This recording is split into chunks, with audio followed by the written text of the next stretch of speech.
ಪಾವಗಡ ಪಟ್ಟಣದ ಚಳ್ಳಕೆರೆ ರಸ್ತೆ ಸಮೀಪದ ಶ್ರೀಶೈಲ ಚಾರಿಟಬಲ್ ಟ್ರಸ್ಟ್ ವತಿಯಿಂದ ಶನಿವಾರ ಹಮ್ಮಿಕೊಂಡಿದ್ದ ಶ್ರೀಶೈಲ ಇಂಟರ್ನ್ಯಾಷನಲ್ ಸ್ಕೂಲಿನ 9ನೇ ವರ್ಷದ ವಾರ್ಷಿಕೋತ್ಸವ ಸಮಾರಂಭ ಅದ್ದೂರಿಯಾಗಿ ಜರುಗಿತು. ನಂತರ ಶ್ರೀಶೈಲ ಇಂಟರ್ನ್ಯಾಷನಲ್ ಸ್ಕೂಲಿನ ವ್ಯವಸ್ಥಾಪಕ ನಿರ್ದೇಶಕರಾದ ಲಕ್ಷ್ಮೀ ವೆಂಕಟರಾಮಯ್ಯ ಮಾತನಾಡಿ, ವಿದ್ಯೆ ಎಂಬುದು ಒಂದು ವಿನಯ ಹಾಗೂ ಉತ್ತಮ ಸಂಸ್ಕಾರದ ನಡೆಯಾಗಿದೆ. ವಿದ್ಯೆ ಕತ್ತಲು ದೂರ ಮಾಡಿ ಬೆಳಕಿನತ್ತ ಕೊಂಡೊಯ್ಯುತ್ತೆ ಎಂದು ಕರೆ ನೀಡಿದರು.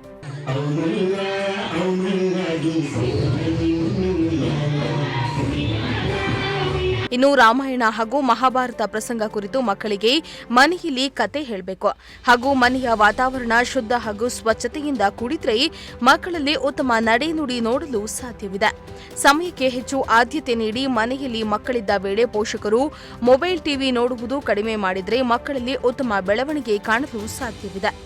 ಶ್ರೀಶೈಲ ಇಂಟರ್ನ್ಯಾಷನಲ್ ಸ್ಕೂಲಿನ ವ್ಯವಸ್ಥಾಪಕ ನಿರ್ದೇಶಕರಾದ ಲಕ್ಷ್ಮೀ ವೆಂಕಟರಾಮಯ್ಯ ಹೇಳಿದರು. ನಂತರ ಮಾತನಾಡಿದ ಶ್ರೀಶೈಲ ವಿದ್ಯಾಸಂಸ್ಥೆಯ ಮುಖ್ಯಸ್ಥರಾದ ಡಾ ಜಿ ವೆಂಕಟರಾಮಯ್ಯ ಮಾತನಾಡಿ, ಶಿಕ್ಷಕರ ಜೊತೆ ಮಕ್ಕಳ ವಿದ್ಯಾ ಬಗ್ಗೆ ಪೋಷಕರು ಹೆಚ್ಚು ನಿಗಾ ವಹಿಸಬೇಕು. ಮಕ್ಕಳಲ್ಲಿ ಸಮಯ ಪಾಲನೆ ಹಾಗೂ ಶಿಸ್ತು ರೂಪಿಸುವ ಪೋಷಕರ ಪಾತ್ರ ಹೆಚ್ಚಿದೆ ಎಂದಿದ್ದಾರೆ.